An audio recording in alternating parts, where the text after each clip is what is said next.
Why is that?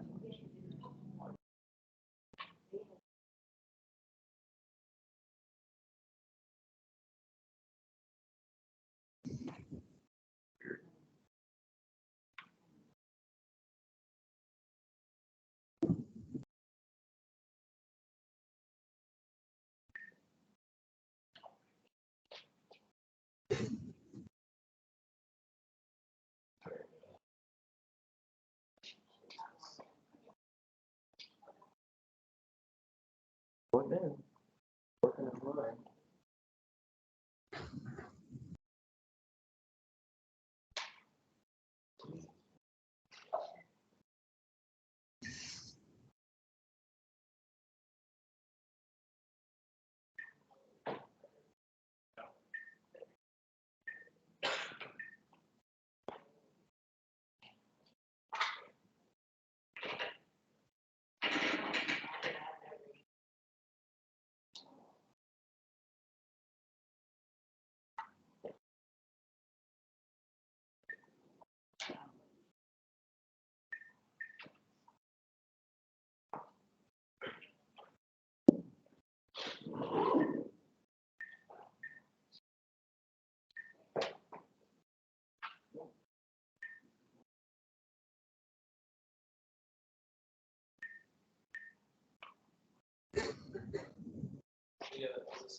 Yeah, I could pretend to do that, but actually.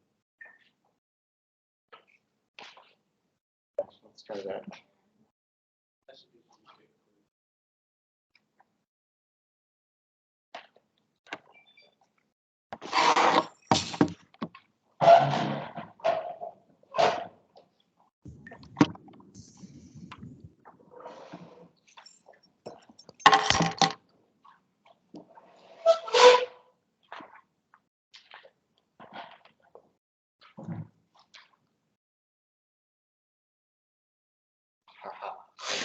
This is really small, so we're gonna have to get creative. But...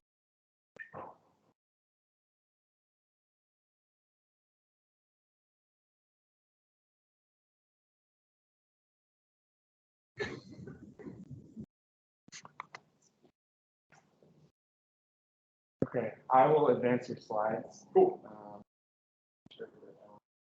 Ellen, can you still see the slides? I can. Okay, we're gonna go ahead and get started. Hey everybody, Daniel Caparello with GNRC. Welcome to the BPAC. It's our last meeting of the year. I had a planned presentation to talk to you about the draft transportation improvement program, but because of technical difficulties, we're just going to hop straight into Lieutenant Williams' presentation. Go for it. I'll advance your slides. All right. I'm James Williams. I'm a lieutenant with Metro Police Department with the Traffic Division. I currently oversee the traffic investigation section and school crossing guard section. Traffic investigation section includes our fatal crash investigative team, as well as our hit and run unit.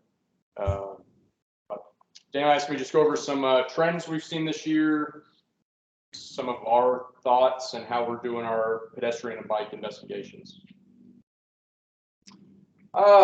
So I did these slides on Saturday, and we are now at, do the math quickly in my head, 108 crashes with 115 deaths so far this year.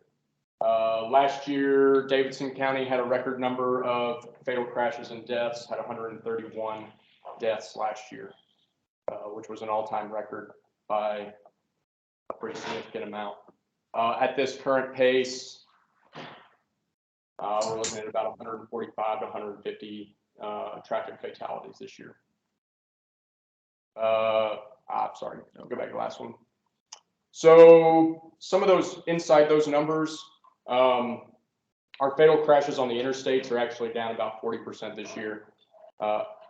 Vast majority of our crashes are happening on the surface streets. Single vehicle crashes, and this is actually evened out since Saturday. So it's about 30% single vehicle crashes, 30% multi-vehicle crashes, 30% pedestrian bicyclists. Actually, I guess it's about 32 of each of those, and then the 4% motorcycle. 42% of all the fatal crashes involve an unbelted occupant. Those are kind of the big overall numbers that we track. We track a whole lot more, but those are kind of the big picture numbers. Go on to the next one. One of the trends that we're starting to see over the past few years is that about 40% of our at-fault drivers, so the ones that are causing our fatal crashes, are unlicensed. Vast majority of them have suspended or revoked driver's licenses. 70% of those that are at fault in a fatal crash this year and are unlicensed have already been cited for being unlicensed since January 1st of this year. At fault, and then again, at fault unlicensed drivers have increased by 29% this year. Vast majority of our crashes are the result of an unlicensed driver committing driving behaviors that they shouldn't be doing, leading to crashes. This next slide is going to be really hard for you to see on this monitor. This kind of gives you a big overview on the driver's license status in all crashes since 2019. The total percentage of unlicensed drivers involved in crashes, all types, from minor damage property to fatal crashes, is only about 9%. 91% of the drivers involved in crashes throughout Davidson County have a valid license. Only 9% are unlicensed. However, if you go to the next slide, those that are unlicensed are much more likely to be involved in a crash involving serious injury or death.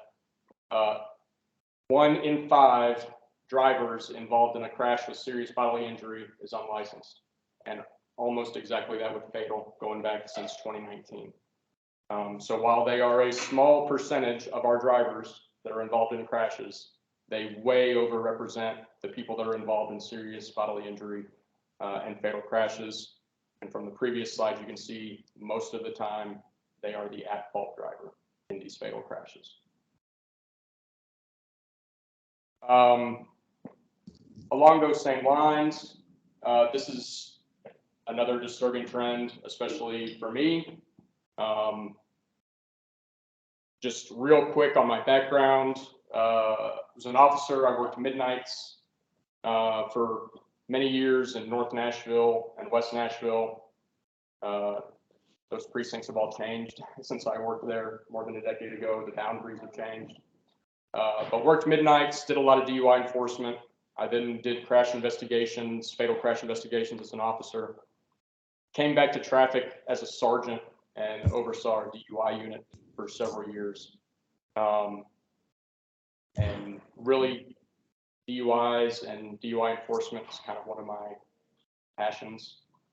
So this part really disturbs me. But this is so far this year, and these numbers are going to be way behind. A lot of our toxicology numbers are going to be about 6 months behind, at least. But so far this year, we've seen that drivers impaired by alcohol only in our fatal crashes, there's been 10 of them. Drivers impaired by drugs only, there's been 8 of those. And then drivers impaired by alcohol and drugs, there's been 4 of those. The one that I expect to jump the most is the driver impaired by alcohol and drugs. That is our biggest trend last year. Also seeing that pedestrians or cyclists, actually the cyclists this year don't apply, it's just been pedestrians, that 8 of those pedestrians have been impaired, and 6 of those have been significantly impaired. We had one that was struck that's blood alcohol level was a 0.36. Significant impairment. That is another trend that we're seeing over the past several years.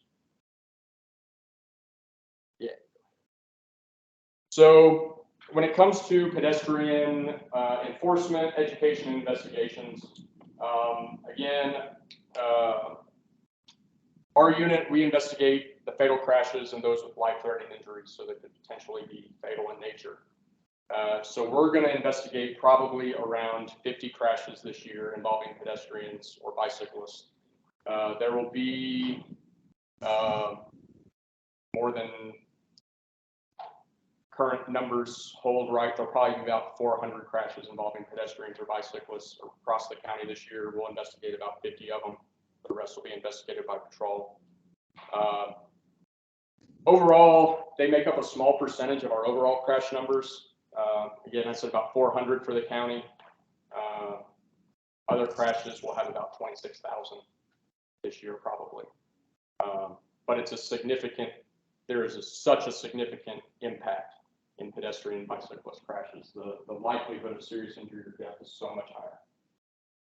So we're really working on making sure that we're educating ourselves within the crash investigation unit, not just about pedestrian laws, which are strange. I'll show you next. But making sure that we're keeping up with best practices on investigations. A lot of times when you get into pedestrian crash investigations and bicyclist crash investigations, you're talking a lot about perception and reaction times, not only for the drivers, but also for the pedestrians. And time, distance, and perception and reaction, there's almost zero scholarly research on those, especially recently. A lot of the research we use for perception and reaction time dates back to the 80s, and it's very flawed research, but that's all we got. So that's what we have to go with right now. But we're basing our enforcement on the data. And that being said, the data is only as good as our investigations.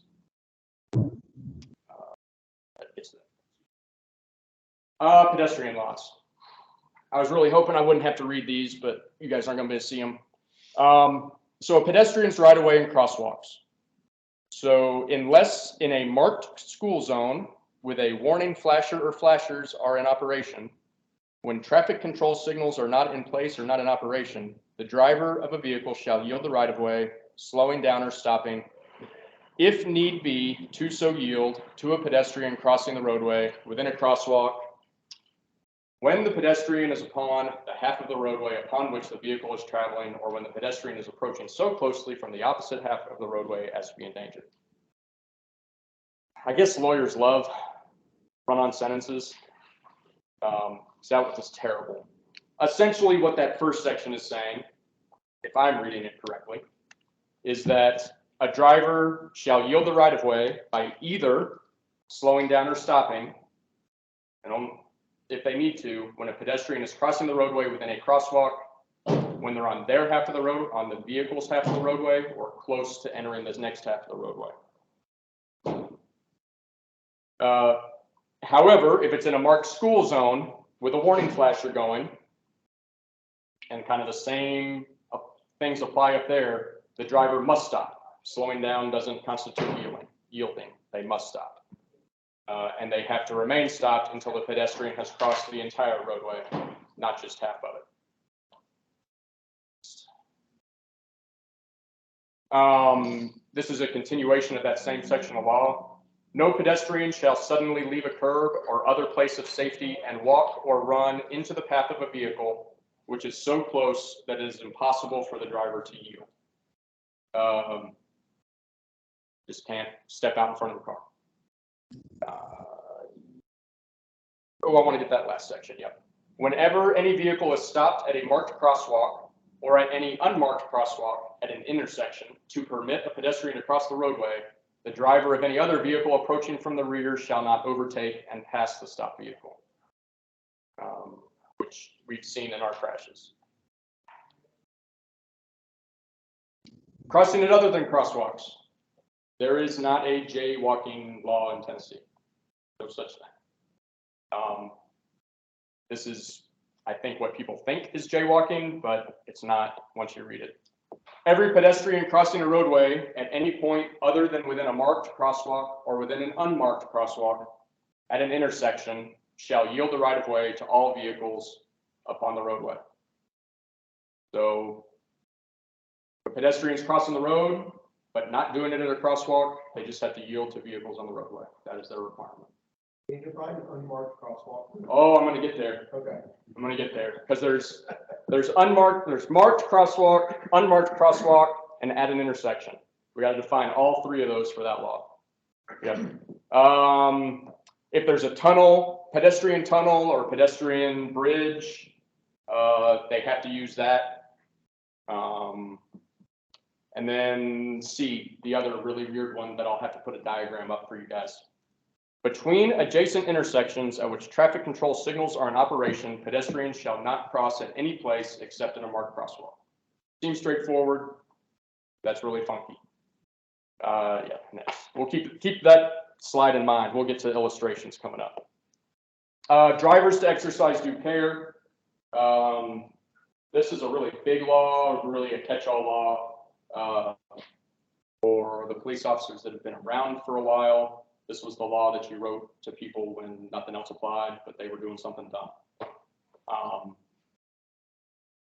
Every driver of a vehicle shall exercise due care to avoid colliding with any pedestrian upon any roadway, and shall give warning by sounding the horn when necessary, and shall exercise proper precaution upon observing any child or any confused or incapacitated person upon a roadway.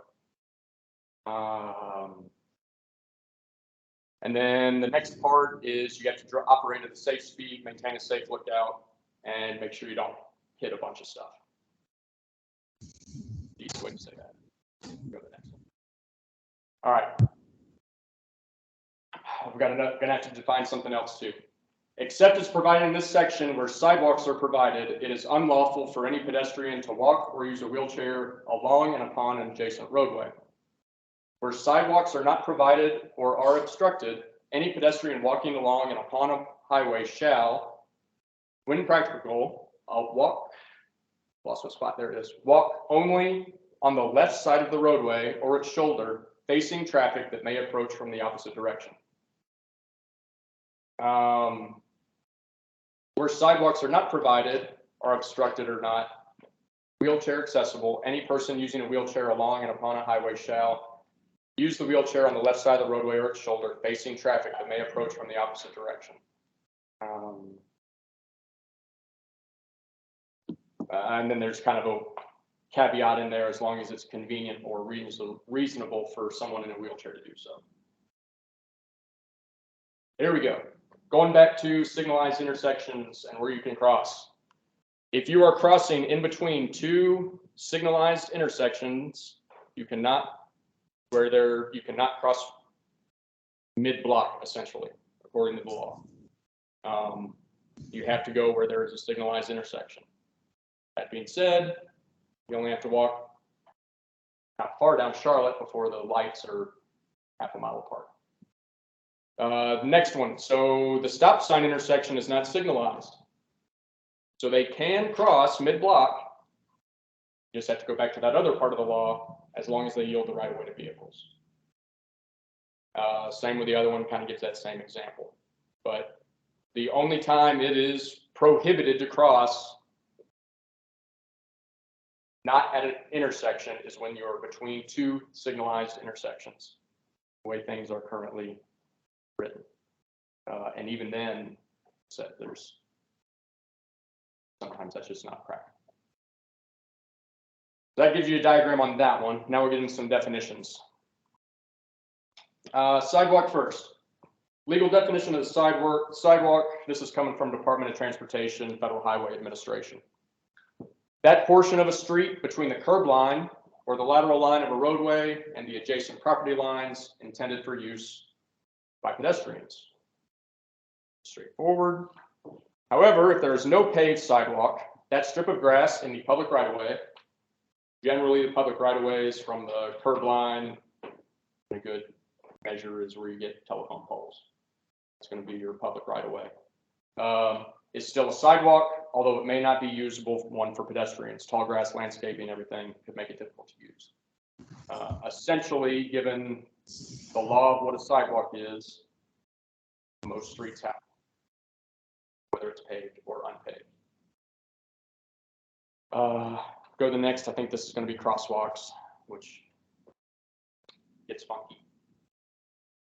Crosswalk is that part of a roadway at an intersection included within the connections of the lateral lines of the sidewalks on opposite sides of the highway, measured from the curbs or in the absence of curbs from the edges of the traversable roadway, or any portion of a roadway in an intersection or elsewhere distinctly indicated for pedestrian crossing by lines or other markings of the surface. I think it's funny that they put the obvious one as section B and not section A, but what it is. Diagram time. Marked crosswalks, easy enough. Unmarked crosswalks going from the lateral lines from intersection to intersection. And then you've got some examples of paved sidewalks and an unpaved sidewalk with a right-of-way line up there on the top right. Yeah. Basically, every road's got a sidewalk and every intersection's got a crosswalk. Get down to it that way. Except for the interstate. Interstate has no sidewalks, has no crosswalks.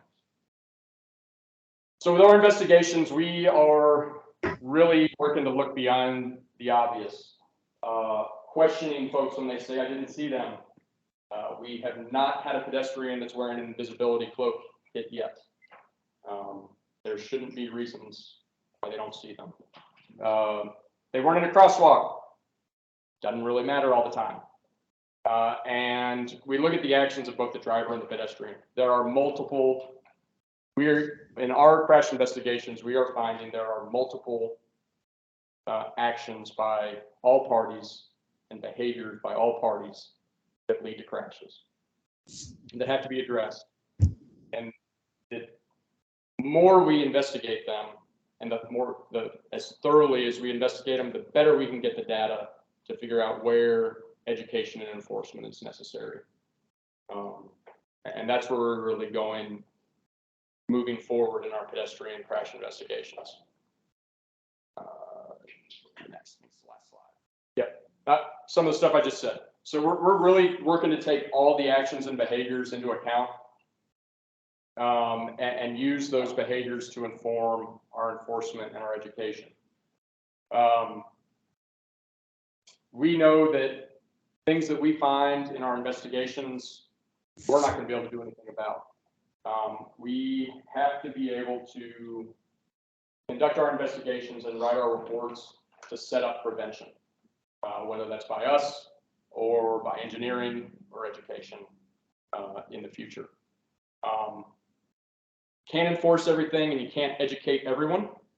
You can get as far as you can with both. Ultimately, what we're kind of seeing here in Nashville is that there needs to be a cultural shift.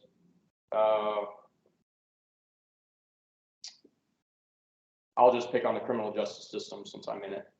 There needs to be a cultural shift within all parts of enforcement.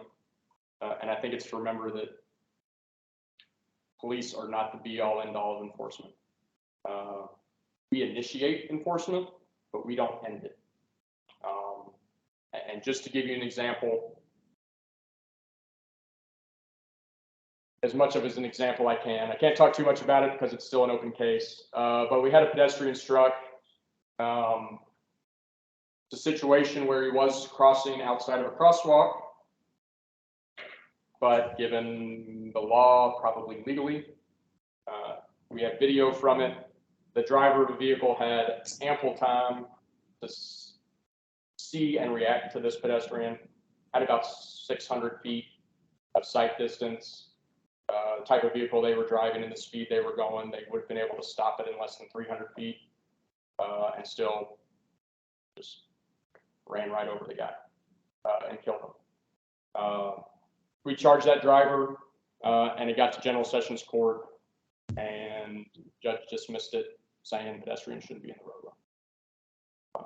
So we do what we can do, but it's going to take a cultural shift in prosecution and judges and juries too. We've had some interesting jury decisions, particularly related to impairment recently, where jurors have said they didn't think drunk driving is that big of a deal on a vehicular homicide. So, it's going to take a cultural shift everywhere to make a big impact. But that's a quick overview. Hopefully not too depressing of an overview, but any questions about anything I went over? Yes, sir. So I have seen a lot, not specifically, a lot of the language. Yep. Basically says pedestrians while they're in the road, but without a lot of context. Yes. As kind of a follow-up to that thought, against pedestrians, I sometimes see that. Sure. So obviously, like driving or biking, I don't think it is to walk. If you're drunk necessarily. How does that? Depends on who you ask. You got public intoxication that if you cannot care for yourself, Sure. you can be taken into custody. Sure. Is it enforceable? No, it's not enforceable. I mean, we're not enforcing it. How does that factor into the alcohol determination, the cultural? Do you push?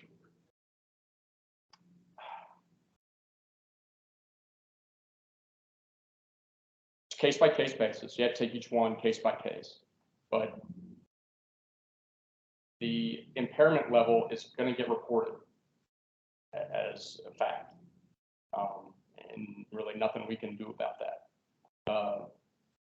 Now, I think it goes to asking more questions and determining some things. Some are pretty straightforward. I mentioned the high BAC on one this year. There was one a couple of years ago with an amazingly higher BAC, over a 0.4, where based on witnesses and actually the parts of the crash, this gentleman, a bus was driving by him and he fell down in the roadway and got run over by the back wheels of the bus as the bus went by. That's impairment. Now, if somebody's just crossing the road like they should be, and they get run over, and they happen to be impaired at the time, that doesn't mean that their impairment led to it. And that's where it just comes to asking more questions. But that impairment level is going to get reported one way or the other, regardless. Yes, ma'am. Based on your statistics, what percentage of that would you say was tourism versus local? All local. What percentage would be maybe the Scooters. education would be kind of educating the tourists? Like, hey, these are the rules and the regulations. Yeah. Of our pedestrian deaths in the past 2 years, we've had 2 scooters, and those are our 2 tourists. Everybody else is local. Bicyclists, pedestrians, all been local. And our bicyclists, we've had 2 bicyclists struck and killed this year. It's the first 2 bicyclists struck and killed in 3 or 4 years in Nashville. Local. Yep. It's not the tourists. Our fatal pedestrian crashes aren't happening on Broadway. They're not happening downtown. They're happening on the outskirts of town where there aren't facilities, where there's a lot of conflict between pedestrian and cars. And you know, we're going to end up with 10 or 15% of our pedestrian fatalities on the interstate every year. It's still just baffling. But I don't know. We can't do anything about that. It's one you go like that. When somebody going 70 miles an hour says they didn't see a pedestrian at 2 o'clock in the morning on the interstate, that's one where I tend to believe them. But you can't. Yes, sir. Well, I didn't see them. You say they don't wear an invisibility cloak, but at times it's like they do. I drive down Lafayette almost daily. I almost hit one almost 2 years ago now. But he was dressed all in black at night. He was probably about 100 feet away from the intersection, decided not to use the crosswalk, and was halfway crossing across the road. And I didn't see him until he was level right in front of my car. Yeah. And it's like, scared the crap out of me because I was not expecting that. Right. And I'm trying to look for it because I know that it happens. But yeah. Yeah. It's one of those where, yeah. I don't know that I don't have the answers. I don't know what you do about that. Oh yeah, it's just when it happens, it's just one of those things where I think a lot of it is a cultural shift that's needed. Education is great, but I think on the engineering side, we need to make things more accessible and usable for pedestrians. Actually use the facility. If it's not convenient, they're not going to use it. And if it's not well lit, they do need to add lighting. Well, I think I've talked with you, and I've talked with John Bogosian with NDOT. The lighting in Nashville is an issue that there's a lot that goes into that. And I don't know if you all remember when we produced our non-motorized risk index, lighting was a factor that we weren't able to include because we don't have a usable data set for the region. Don't worry, NES doesn't have a data set. Exactly. No, I know. And so and I think this goes back to your point of enforcement not being able to solve the problem. Obviously, a lot of these are engineering issues, and if we're not designing roadways that make the roadway usable by pedestrians, then I think, enforcement of pedestrian laws is impossible. and I think really when I say enforcement, when it comes to pedestrian crashes, we're talking generally almost exclusively enforcement of driving behavior. Because I mean, you look at our corridors where we know we're having our pedestrian crashes. It's going to be high speed most of the time, and I know you all know anything over 30 is high speed for a pedestrian. Anything over 20 is high speed for a pedestrian. So it's speed enforcement, distracted driving. When we talk about enforcement of pedestrian crossing laws, it's not happening now. I don't see it happening in the future. Just thinking of what that looks like, enforcement of pedestrian laws is not, I'm saying it's not feasible currently. The way the diagrams were shown, only if you're crossing mid-block between two signalized intersections with no other cross street in between, that's the only time it's illegal, and there's almost always another cross street or something that validates. The only other time you're going to get it is if they're crossing those mid blocks, and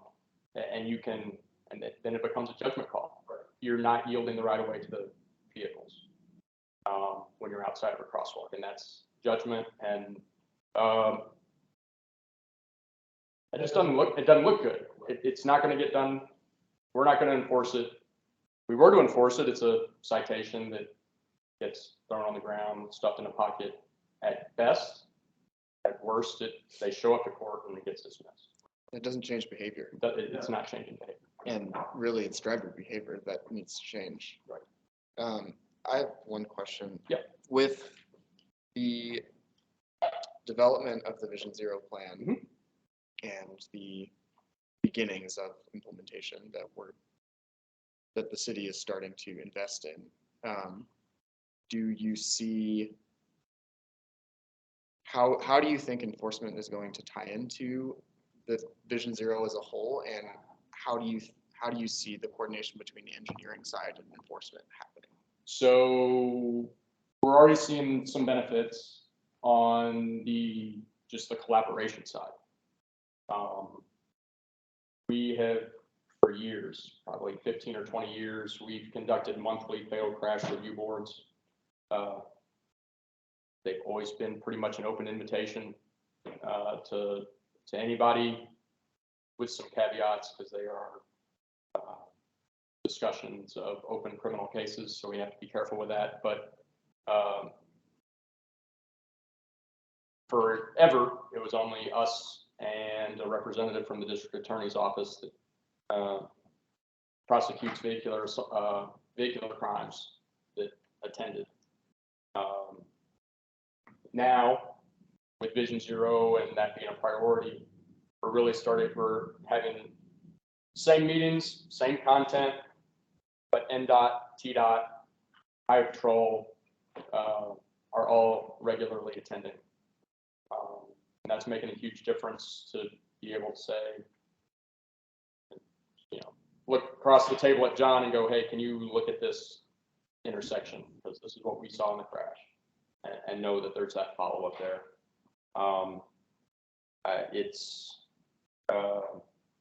I know the investigators, I told you we're going to investigate. We're probably going to have about 140 to 150 fatal crashes this year. Plus we'll investigate another 50 life-threatening crashes where someone ends up surviving, thankfully, but that have that potential to be life-threatening.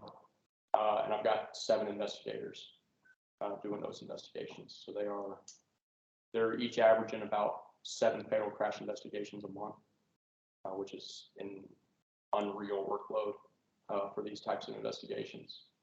And I know for them, the slow process of engineering is frustrating. But to your point, that with Vision Zero, it's become a lot better. It's no longer, we had conversations with old public works back in the day and be like, Brick Church and Trinity Lane, Brick Church and Trinity Lane, Brick Church and Trinity Lane. And oh yeah, we know. Oh yeah, we know. We're studying it. We're studying it. We're studying it. Now we're starting to see some movement on things. Enforcement, how it fits in. I think that we already use really focused enforcement within our crash hotspots that I was developing on my own at one time, and it was a ton of work. Now we're using NDOT's high injury network to inform our enforcement, having some success doing that, some really good success doing that. And I think that's really where we fit, is just kind of piggybacking on kind of almost like a stopgap measure until engineering can catch up. But overall, going back to the cultural thing, it's only the folks in the traffic division doing enforcement. The rest of the department, traffic enforcement is not a priority. So it's not getting done consistently by us, but not anywhere else. And we're just such a small portion of the police department.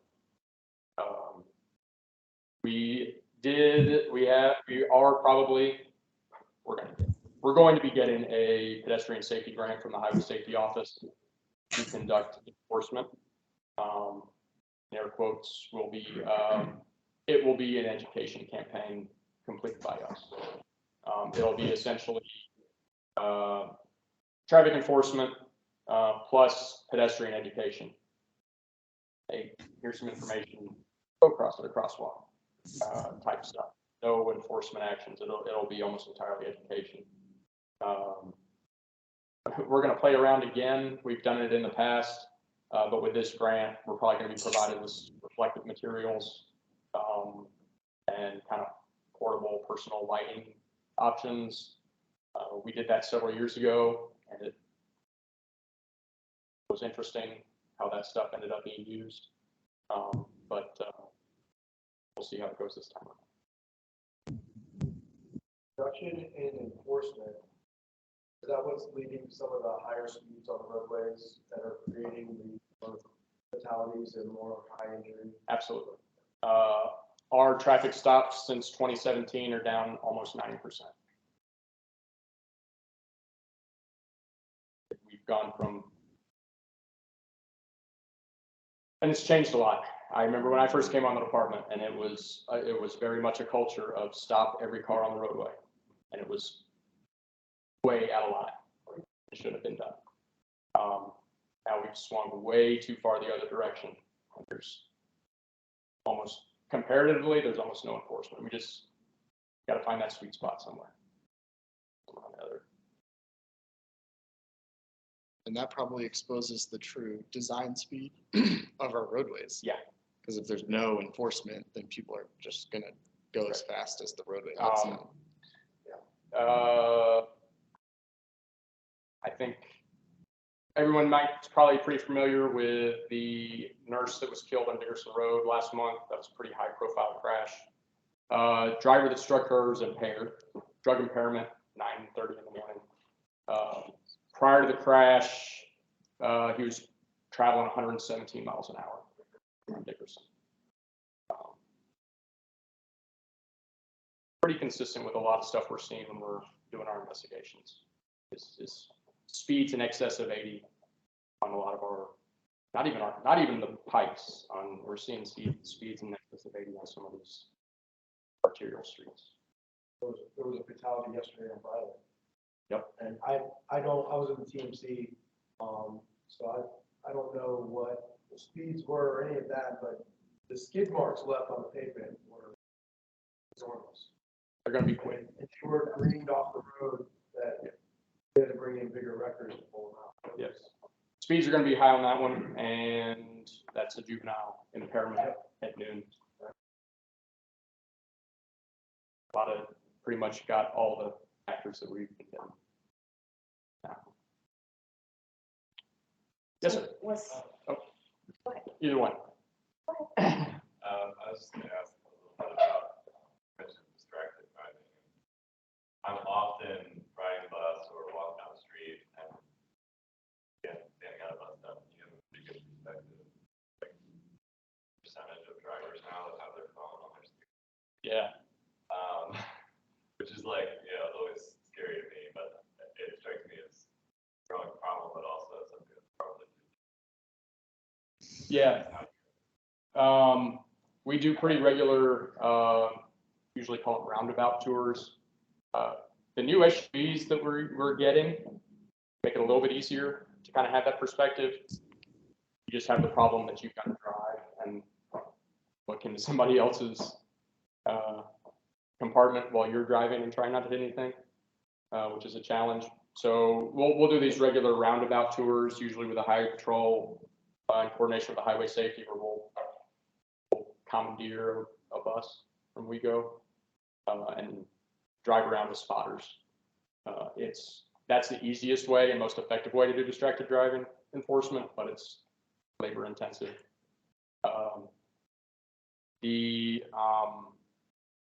Britain, United Kingdom is doing some pretty interesting things with technology on some of their interstates, whatever they're calling their interstates there. They're doing a lot of speed monitoring and then issuing citations based on average speed, which is pretty interesting. But they're also using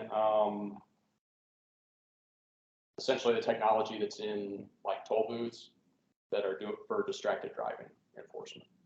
Cameras that are basically looking straight down through windshields at that area right there, and issuing citations that way.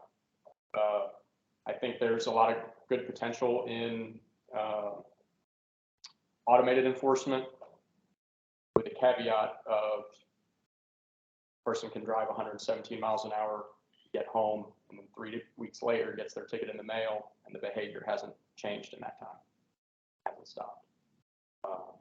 So it's great. Effectiveness has been varied from what I've seen in different places. So, but distracted driving, it's tough. It's a tough one, even though they rewrote the law and make it a little bit easier to enforce. It's still tough to enforce. I was curious if the nurse that was killed was cruising the right.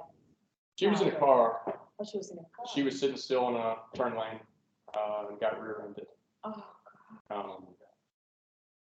So she was just sitting at the intersection. He rear-ended her, hit her at about 96 miles an hour. Yes, sir. Steven's late, so I apologize if you covered this. Used to be good friends with a former coworker of yours. What's the current policy about high-speed chases? At what pace do you guys not engage anymore? Not speed. How do I answer this? Yeah, there are a lot of criteria that go into whether we will initiate a pursuit. The speed is a factor.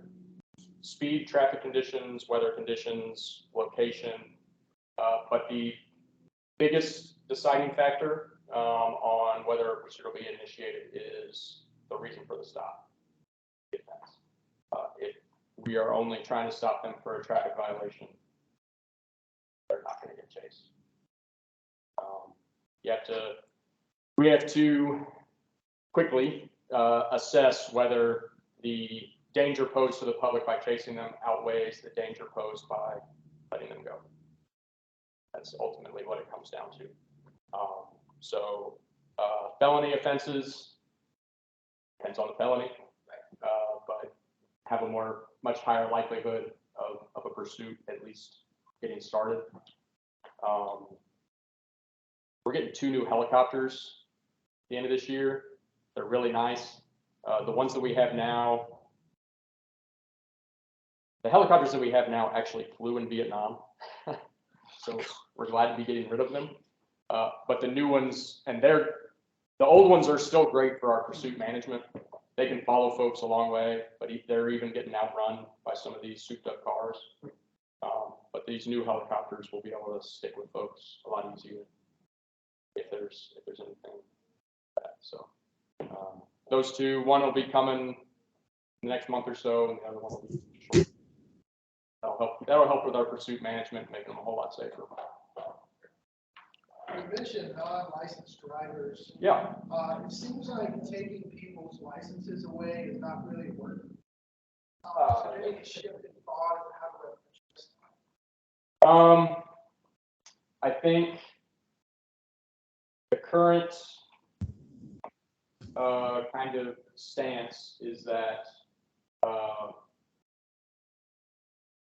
it is the current stance that I charge someone with driving without a license, I give them a citation, and it will be dismissed. So there are some very extenuating circumstances. They are not being prosecuted by this current district attorney.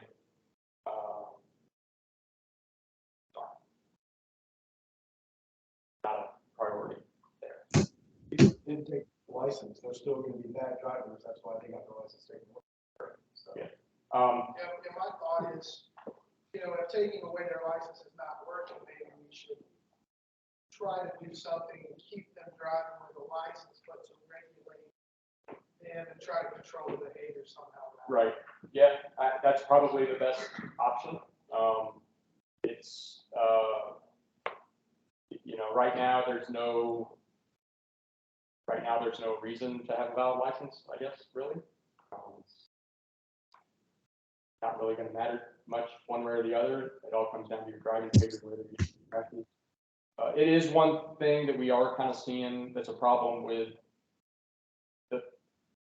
again, kind of getting into the patrol and the culture of the police department.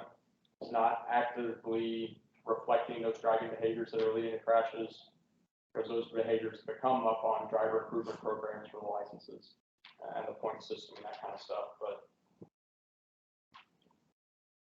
yeah, I don't know if the answer is there on that one. Sheriff's office has a program called Steer Clear, where they can assist someone that has been arrested for driving without a license on doing whatever it is to get their license reinstated. To try to get them back to having a valid license, but to your point, it doesn't change driving behavior. Well, thank you. Thanks. That was an awesome presentation.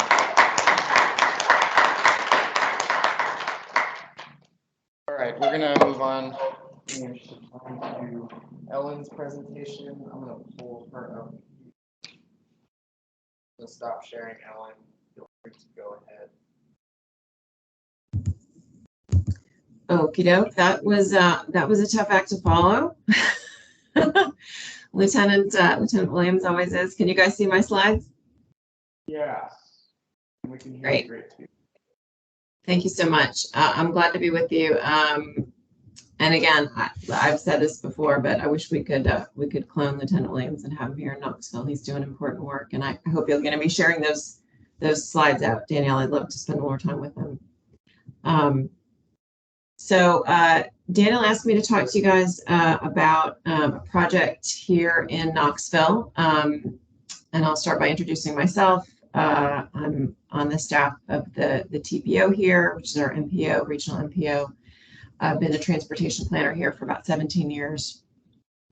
So I'm going to talk to you about the Cumberland Avenue Road Diet and Streetscape project. This is a project that we've been been part of along with the city of Knoxville, and we've worked with the university and some other folks to evaluate the project. So for those of you who know Knoxville, perhaps went to school here, I don't have to tell you Cumberland Avenue, the strip, but for folks not familiar, Cumberland's one of the main drags here, and it runs east-west through the between the Fort Sanders neighborhood and the university. And of course, the university is home to over 30,000 students, growing every year. Fort Sanders is the city's most densely populated neighborhood, home to multiple hospitals and a lot of apartments and other residences.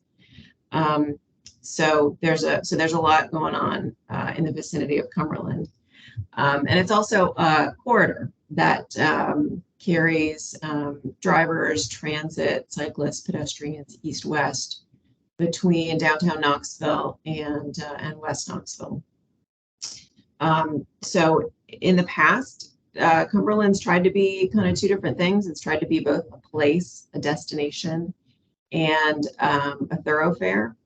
And it's ended up in that attempt kind of failing at both. And so this streetscape project, this road diet, was an attempt to really make Cumberland a place, a destination that people wanted to come through, and to give people alternatives. You know, if you're not trying to get to Cumberland, you don't need to go through Cumberland. You have other ways of getting through Knoxville east-west. So here are some pictures from the before times. Cumberland used to have 4 lanes of traffic. It was a state route. Prior to this project, actually got turned back over to the city. It had narrow sidewalks that were not adequate to everyday traffic over there, let alone game day. And of course, they were frequently used for parking, as you can see in some of these pictures. It carried 20 to 25,000 cars a day, which was a pretty heavy ADT, but still in the realm that it was worth looking at doing a road diet. And so that's what was the result of this study from way back in 2007. Wasn't even the first study looking at some significant changes to Cumberland, but this is the one that finally took. And it called for that road diet, going from 4 lanes to 3 lanes, adding, street trees, other pedestrian amenities, much wider sidewalks, putting the utilities underground. And really, it was all about walkability and about, creating a more economically viable place, a safer place, and the sort of place where, you can haul the goalposts down the road after defeating Alabama. Not the best quality picture, but very recently on Cumberland. So that plan kind of ran up against some tough realities. Again, this is an aerial shot of the section of Cumberland before the road diet, and you can see all those red arrows showing just a ton of access points. And that's obviously a huge safety risk. It's a safety risk for people walking along the corridor, for drivers, especially those left turning movements. Cumberland's the #1 corridor for bicycle and pedestrian related crashes in Knoxville. And a lot of those people on the sidewalk. So they're walking along the sidewalk, a driver's turning left.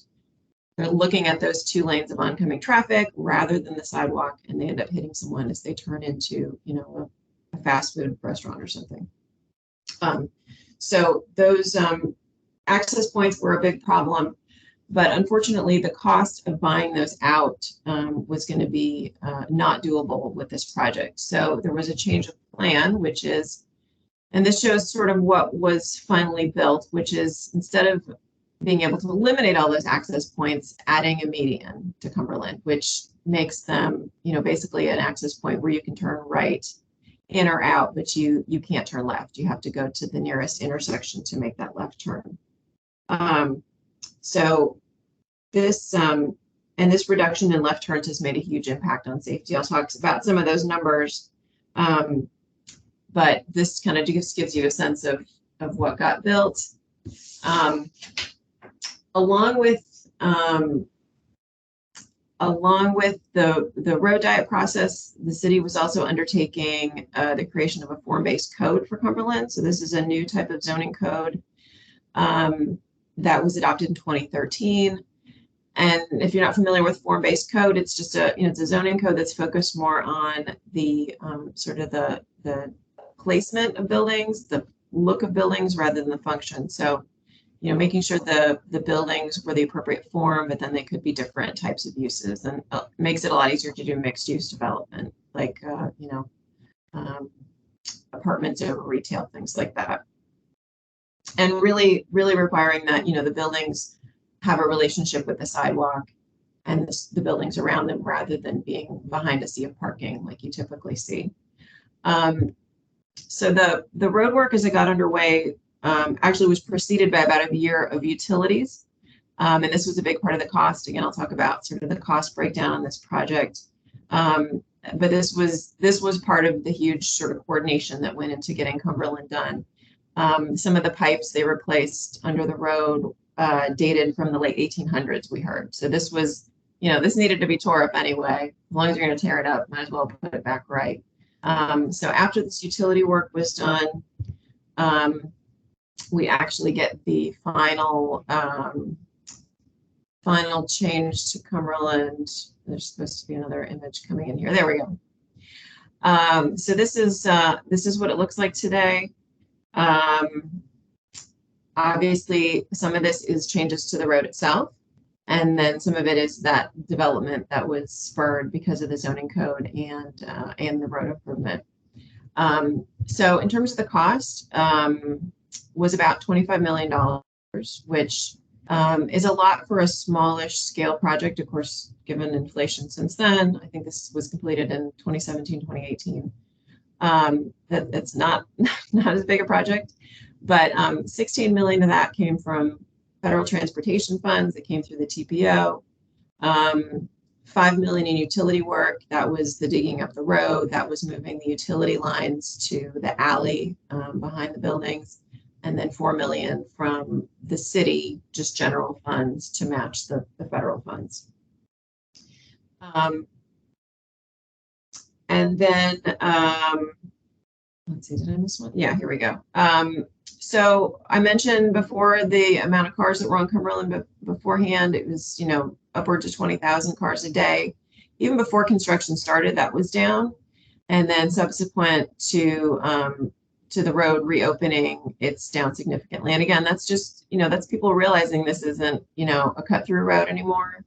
It's a place that, if you want to go to, you can get there in a car, but there's other ways to get between downtown and West Knoxville that are easier to get through. But that helps really make it a place and a destination, again, for people getting there in a car, transit, bike, walking, whatever. And then, again, part of that becoming more of a place, the university looked at the value of land sales going on along Cumberland. Those have increased significantly. The estimate is by 2018, private investment of over $190 million in the corridor. That's continued since. There were a couple parcels sold recently to a big developer called Core Spaces that does a lot of developments around universities, and these are estimated at being the highest price per acre paid for any parcel in Knox County's history. So things have gotten pricey over there. And then the safety benefits in terms of crashes, as I said, Cumberland prior to this had the highest rate of pedestrian bicycle crashes. They, similar to what Lieutenant Williams was saying, these weren't typically fatal or serious injury crashes, but still people getting hit. That crash rate is down 77% since the road reopened. Just among crashes involving people walking and cycling. And then the safety benefit's been huge for people inside vehicles as well. Those numbers are down 60% just across the board.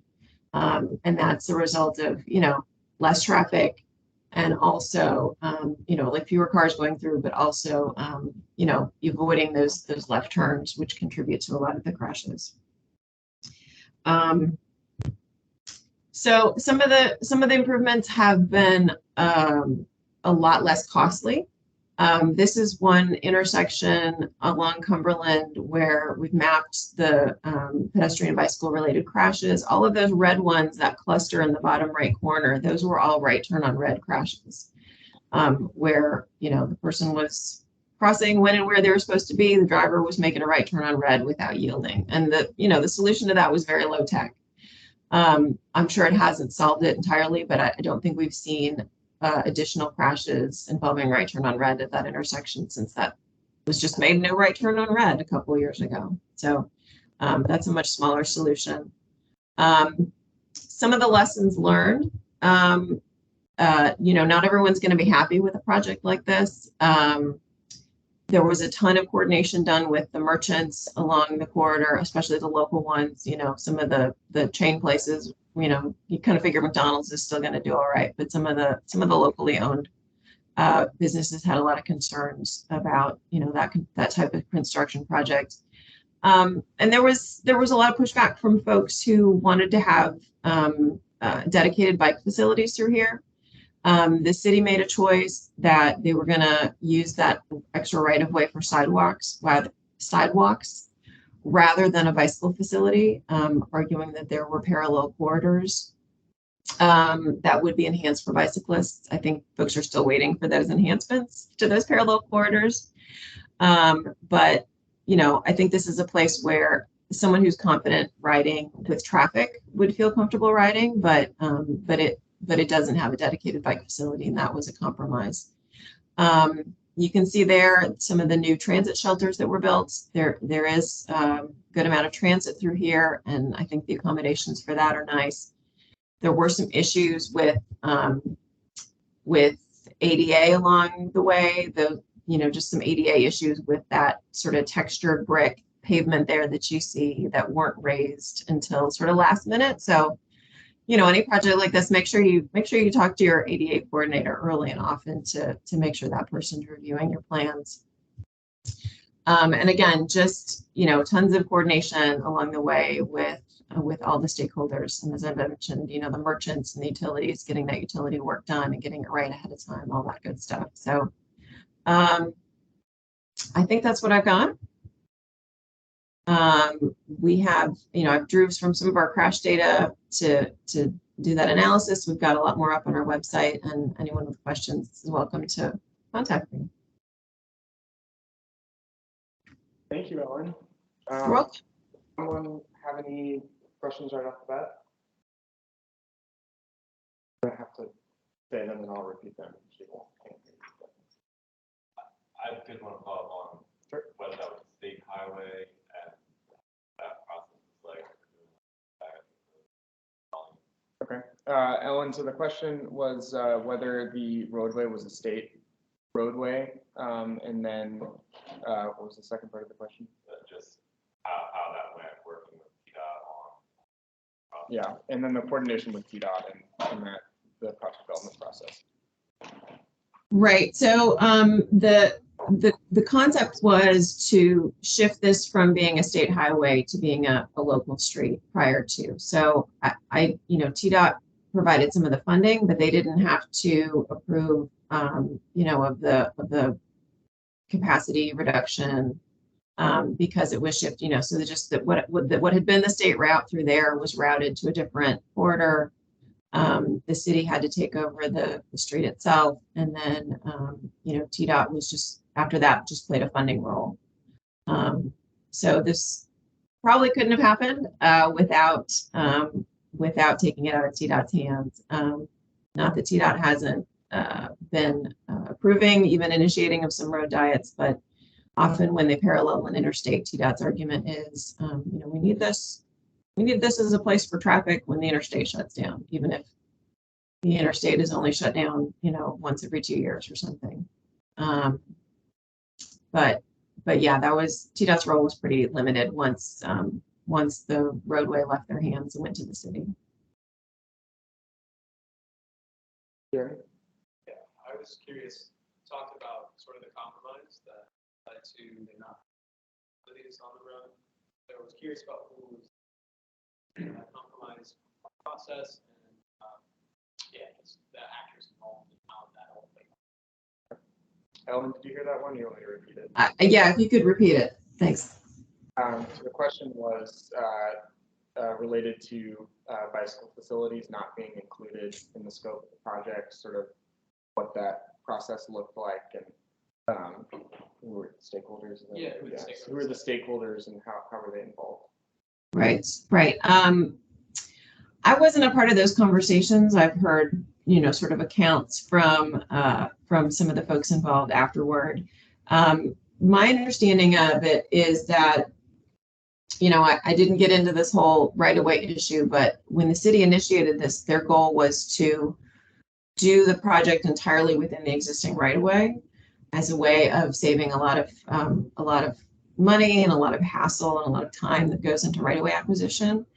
And so the need to widen the sidewalks and fit in that median within the existing right-of-way meant that that dedicated bike facility wasn't going to be a part of it. Ultimately, the city did have to acquire right-of-way, and I think the decision was they didn't want to, at that point, revisit the plans and try to work a bike facility in. And again, I think there was an agreement that some parallel routes, because there is a grid. This is a very urban part of town. There's a grid where you've got parallel streets. That those parallel streets were going to be improved as bike routes. And I can't say why for sure that that hasn't happened yet. Ellen, sort of on the same vein, as communities across Tennessee start to attempt complete streets projects like this, with all the federal investment that we now have access to and just the general shift in the public interest towards more complete streets projects, it seems like from this project at least, the outcome was still achieved of reducing crashes and reducing fatalities and sort of just making a much easier, easily navigable street for pedestrians and bicyclists. Would you say you're sort of more on the side of maybe the project won't be perfect, but it still achieved the goals that it had set out at the beginning of the project? Yeah. Yeah, I'm not sure I would have made the same decisions had I been the decision maker, but I understand. Yeah, obviously it's not going to be perfect. Anything done by human hands is going to be imperfect. I think there was a concern too about having on-street bike lanes that kind of made the road appear wider, and thus might have encouraged more speed. Of course, you could resolve that by having a protected facility where there's a curb or some other barrier so that it's clear that that's not space for drivers. But this project was initiated long enough ago that protected facilities were certainly a thing we knew about, but they were not as much of a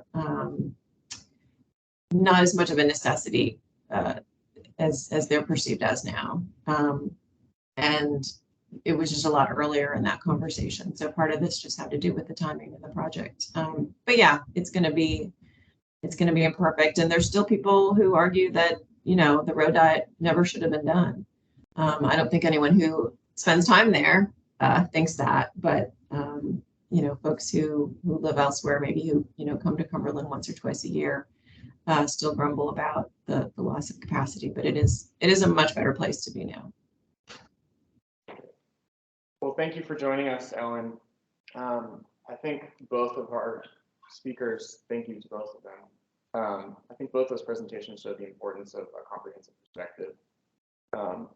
Obviously, from Ellen's project, we saw the importance of coordination between multiple stakeholders and having multiple project goals. Obviously, it wasn't just safety, it was economic development as well. And from Lieutenant Williams' presentation, we really saw how the shift in focus on treating pedestrian safety laws as sort of maybe not the best, best interpretation, and changing how the department focuses on pedestrian safety. Safety in general is really important. So thank you all for coming out. Our next meeting will not be until January, so happy holidays to everyone. And reach out to me if you have any questions. In the meantime, I'll obviously be sending out grant opportunities and any interesting resources I think you all would benefit from in the meantime. And then in January, I'll give you another update on the development of our TIP. So we didn't get to say sorry about the tech issues, but thanks. Thank you.